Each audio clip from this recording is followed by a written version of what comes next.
Assalamualaikum warahmatullahi wabarakatuh. Hai teman-teman, bagaimana kabarnya? Semoga kita semua dalam keadaan baik-baik saja ya. Nah, perkenalkan, nama saya Dini Fauzianti Rahmi, asal dari Universitas Surya Kencana, program studi Pendidikan Matematika. Di sini saya akan menjelaskan lanjutan dari mahasiswa yang bernama Wina tentang perkembangan usia sekolah menengah.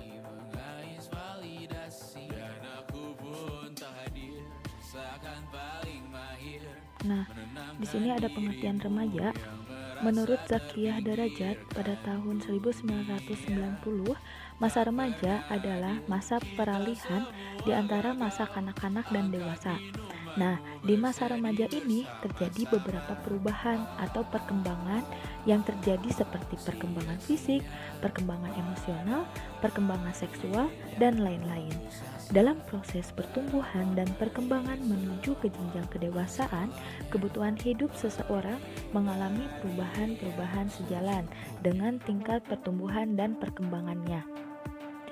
Nah, kebutuhan sosial psikologis semakin banyak dibandingkan dengan kebutuhan fisik karena pengalaman kehidupan sosialnya semakin luas. Di lingkungan sekolah, itu mempunyai pengaruh terhadap perkembangan remaja. Peran sekolah juga tidak jauh berbeda dengan peran keluarga, yaitu sebagai tempat perlindungan jika anak mengalami masalah.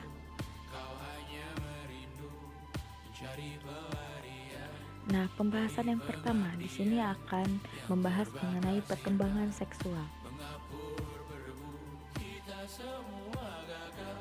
Perkembangan seksual. Seksual merujuk kepada perasaan seksual, perilaku dan perkembangan pada remaja dan merupakan tahap seksualitas manusia menurut Jastrow dan Keith Eastman tahun 2012. Seksualitas merupakan aspek yang sangat penting bagi kehidupan remaja. Menurut Sigmund Freud, Santrok pada tahun 2006, teori psikoanalisanya menjelaskan bahwa perkembangan gender dan perkembangan seks terbagi ke dalam 5 fase. Yang pertama, fase oral, lahir sampai dengan 1 tahun. Pada tahap perkembangan oral, anak memperoleh kepuasan berasal dari proses menghisap air susu dan memperoleh makanan. Yang kedua, fase anal, usia 1-3 tahun.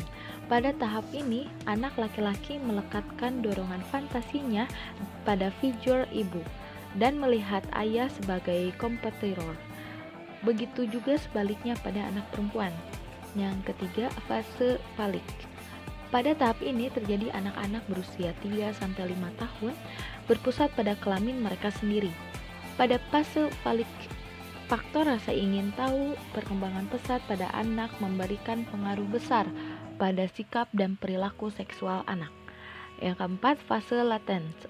Pada tahap ini terjadi pada usia 5 tahun sampai awal pubertas. Masa ini periode tertahannya dorongan-dorongan seks agresif.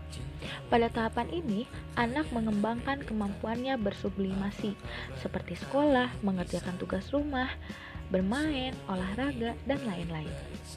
Yang kelima, fase genital atau kelamin.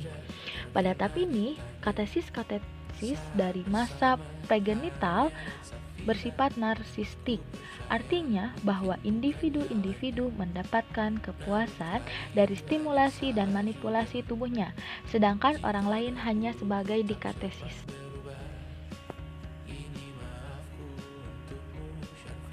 Terdapat perbedaan tanda-tanda dalam perkembangan seksual pada remaja.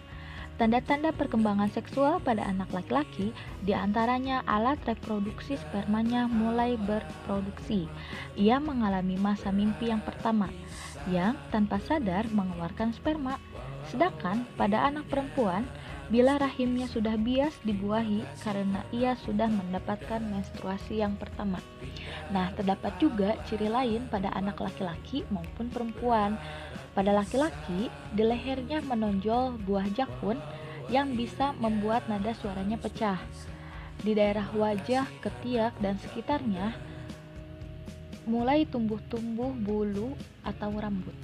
Kulit menjadi lebih kasar, tidak jernih, warnanya pucat dan pori-porinya meluas. Pada anak perempuan, di wajahnya mulai tumbuh jerawat. Hal ini dikarenakan produksi hormon dalam tubuhnya meningkat. Pinggul membesar bertambah lebar dan bulat akibat dari membesarnya tulang pinggul dan berkembangnya lemak bawah kulit. Payudara membesar dan rambut tumbuh di daerah ketiak dan daerah kemaluannya. Suara menjadi lebih penuh dan merdu. Pembahasan yang kedua adalah kenakalan remaja.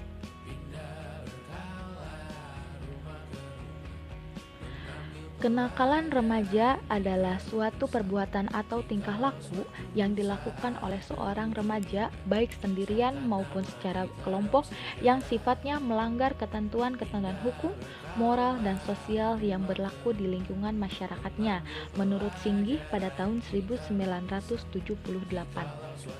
Intinya, kenakalan remaja yaitu suatu perilaku menyimpang dari atau melanggar hukum menurut Sarwono pada tahun 2002.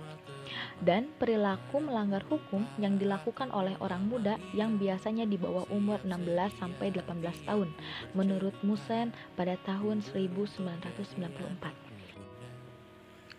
Menurut Kartono, pada tahun 2003, bentuk-bentuk perilaku kenakalan remaja dibagi menjadi 4.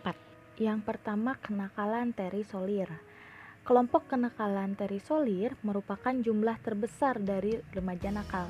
Yang kedua adalah kenakalan neurotik.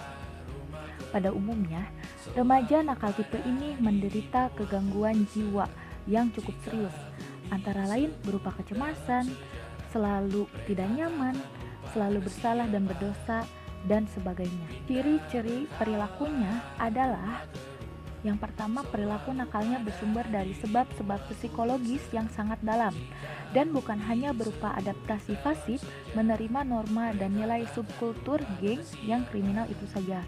Yang kedua, perilaku kriminal mereka merupakan ekspresi dari konflik batin yang belum terselesaikan karena perilaku jahat mereka merupakan alat pelepas ketakutan, kecemasan, dan kebingungan batinnya. Yang ketiga, kenakalan psikotik.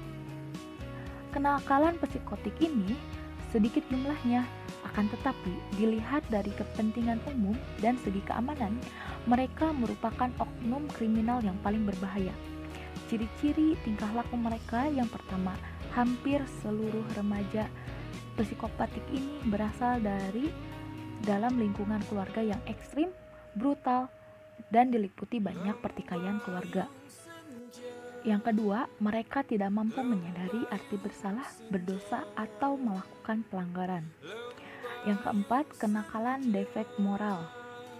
Defek artinya rusak, tidak lengkap, salah, cedera, cacat, kurang. Kenakalan defek moral ini mempunyai ciri-ciri. Yang pertama, selalu melakukan tindakan antisosial, walaupun pada dirinya tidak terdapat penyimpangan. Namun, ada disfungsi pada inteligensinya. Kelemahan pada remaja delinquen tipe ini adalah mereka tidak mampu mengenal dan memahami tingkah lakunya yang jahat, juga tidak mampu mengendalikan dan mengaturnya. Mereka selalu ingin melakukan perbuatan kekerasan, penyerangan, dan kejahatan. Rasa kemanusiaannya sangat terganggu, sifatnya dingin tanpa afeksi. Jadi ada kemiskinan afektif dan sterilitas emosional. Sekian dari saya, kurang lebihnya mohon dimaafkan. Terima kasih sudah menonton, semoga bermanfaat. Wabillahi taufiq wal hidayah. Wassalamualaikum warahmatullahi wabarakatuh.